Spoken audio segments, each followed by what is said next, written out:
Star Trek loves to reference its past, and we love to see it. After over 50 years of boldly going, the lore has gotten so unbelievably expansive, yet still manages to stay mostly consistent, give or take a few small details that we really enjoy making a fuss over. Here, we're gonna look back at 10 of the most brilliant callbacks across all of Star Trek, excluding episodes like Trials and Tribulations and False Prophets that were basically continuations of past episodes. The best callbacks are ones that expand on the lore and make it more interesting, though we've also included a few examples that are just fun references to iconic Trek moments. With all that being said, I'm Bree from Trek Culture, and here are 10 of the greatest Star Trek callbacks. Number 10. The Three-Sided Monitors. Star Trek Enterprise was completely packed with callbacks and references to the original series. We got to see many earlier versions of iconic Trek tech, like universal translators, phasers, and transporters, but there was one specific device on the show that really shows the attention to detail that the set designers put into Enterprise. Fans of TOS probably remember the triangular three-sided monitors used in Captain Kirk's briefing room. It had a really creative design meant to allow everyone around the table to see a screen at once, aside from whoever chose to sit facing directly at the corners for whatever reason. It's easy to miss, but variations of these three-sided monitors have appeared on several occasions throughout Enterprise. You can spot them at Starfleet headquarters in the episode Home, on Cold Station 12 in the episode Cold Station 12, and the episode Augments, then finally aboard the 23rd century USS Defiant in the episode In a Mirror Darkly Part 2. A three-sided monitor also pops up in the short Trek episode The Trouble with Edward during the briefing with Edward and the other scientists. Number 9. The PROTOSTAR'S Kobayashi Maru program. In the Prodigy episode Kobayashi, the crew was introduced to the PROTOSTAR'S holodeck. Several of the programs saw included references to older Treks, like skydiving on SETI Alpha 5, a Calliope gladiatorial match like the one from Amok Time, and of course, the Kobayashi Maru test. The Kobayashi Maru was a no-win scenario simulation designed to teach cadets discipline in the face of impossible odds. In this episode, Dal became determined to pass the test to prove himself to his friends. The scenery morphed into a recreation of a Galaxy-class bridge, and Dal ordered the computer to generate some of Starfleet's finest officers to assist him. In response, the computer created holograms of Uhura, Dr. Crusher, Odo, Spock, and Scotty. Crusher's lines were recorded by Gates McFadden, her first appearance in Star Trek since Star Trek Nemesis in 2002, and all others were voiced using archived audio, some of lower quality than the others. McFadden slid back into the role of Crusher effortlessly in Kobayashi, and the other holograms behaved just like the characters that they were based on. The holodeck scenes in this episode were such a joy to watch, especially Spock's speech to Dal near the end. We also need to mention the return of the Katarian game from the Next Generation episode The Game, which was basically the cherry on top for the episode packed full with Star Trek callbacks. Number 8. Benamite Crystals. Voyager first encountered quantum slipstream technology when they came across Arturus' ship, the Dauntless, in the episode Hope and Fear. The Dauntless was assimilated at the end of the episode, but the Voyager crew was later able to create their own slipstream in the episode Timeless using rare Benamite crystals. Unfortunately, Voyager's engines proved unstable, but that was not the end of quantum slipstream research. As we've seen in Prodigy, Starfleet was eventually able to build a recreation of the Dauntless, including with its quantum slipstream drive, which Janeway used to research for the Protostar in the Delta Quadrant. You may be wondering why this tech wasn't used after the dilithium shortage caused by the burn, but it was slightly cleared up at the end of the first episode of Discovery's third season, That Hope Is You, Part 1. After meeting Burnham, Book explained that his ship couldn't travel via slipstream because he had no Benamite. This implies that the only thing holding quantum slipstream tech back is the rarity of these crystals mentioned in Voyager. They were perhaps even harder to obtain than dilithium in the post-burn galaxy. Number 7. Spock's pet SEHLAT. We first learned about Spock's childhood pet SEHLAT in the original series episode Journey to Babel, when his mother Amanda described it to McCoy as a fat teddy bear. We later got to see his SEHLAT when Spock traveled to the past to save his younger self in the animated series episode Yesteryear. We learned that the SEHLAT was more like a giant tiger than a fat teddy bear and was named Ichaya. Ichaya died when he and Spock were attacked by another Vulcan beast, a Lamatia. Spock was bullied relentlessly and isolated as a child because of his human blood, but Ichaya was always there with him through it all. In the Strange New Worlds episode Spock Amok, Spock finally mentions his pet again, explaining to Chapel that bonding with Ichaya helped him through his struggles. Number 6. The Return of the Delta Flyer.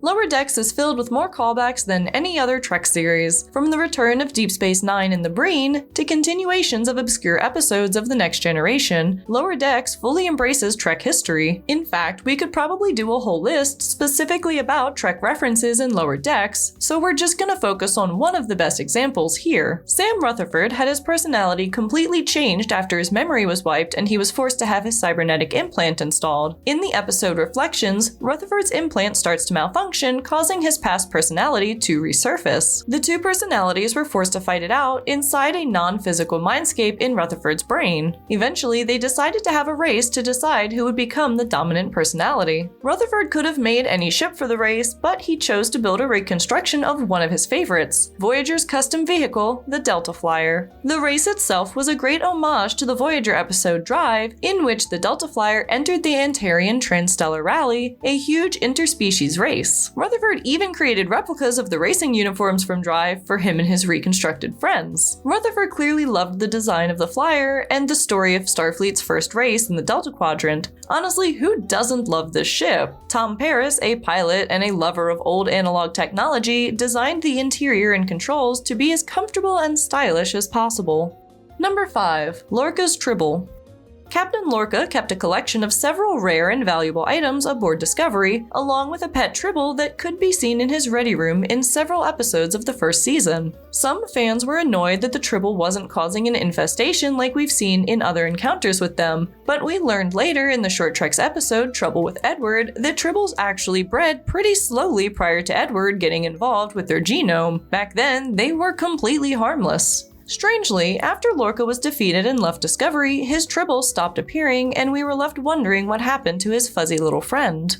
Over 3 years later, we finally caught a short glimpse of the Tribble roaming the halls of the ship in the 4th season episode Kobayashi Maru. Apparently, Lorca's pet remained on board the ship after he left and now wanders through Discovery freely. Number 4. Picard's Skull Room.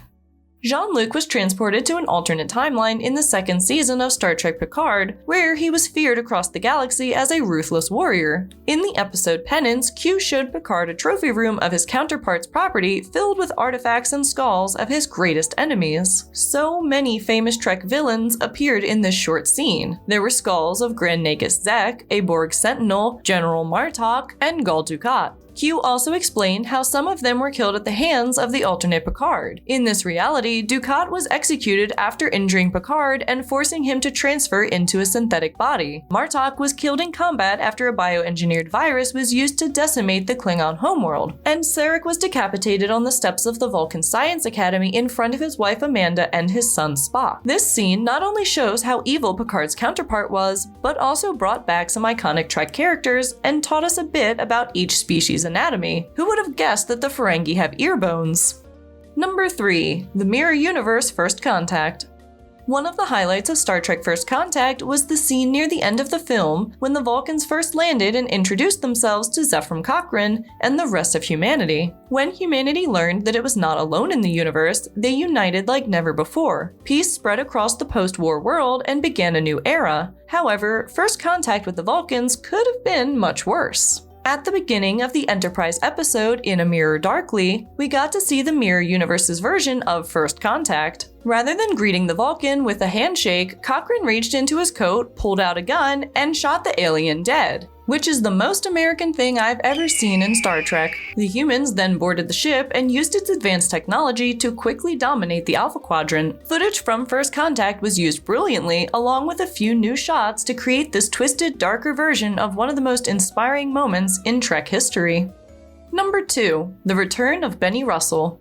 In the Deep Space Nine episode Far Beyond the Stars, Sisko began experiencing visions of another life where he was a 1950s science fiction writer named Benny Russell. Benny also started having flashbacks of Deep Space Nine and ended up writing a sci-fi story about the station that was extremely similar to Star Trek. In the end, Benny's story was rejected from his racist publishing agency for portraying a black main character, and he had a nervous breakdown, yelled that his story was real, and collapsed. Afterwards, the preacher with the form of his father told him that he was both the dreamer and the dream, and Sisko returned to the station. For a long time, we weren't sure if Benny Russell was a real person or simply an illusion in Sisko's mind, but the Strange New Worlds episode, The Elysian Kingdom, had finally cleared up some details. Benny was absolutely real. In the episode, the Enterprise was converted into a fairy tale land by an alien consciousness. The illusion was based off of a book that Dr. Mbenga was reading to his daughter, titled The Kingdom of Elysian. It's super easy to miss, but if you look at the book's cover, you can see that it was written by none other than Benny Russell. This small detail not only confirmed that Benny was a real historical figure, but also gave him a new, happier ending. At the end of Far Beyond the Stars, Benny's story was rejected for having a black lead, yet here we see his other story, The Kingdom of Elysian, which also included a black main character, which was able to get published and went on to become a famous book, still appreciated well into the 23rd century. We're still not sure why Benny and all of the people in his life had the appearance of the crew of Deep Space Nine, or why Sisko's mind became connected to Benny's in the first place. Maybe the prophets altered the past by creating Benny and the others simply to teach Sisko a lesson.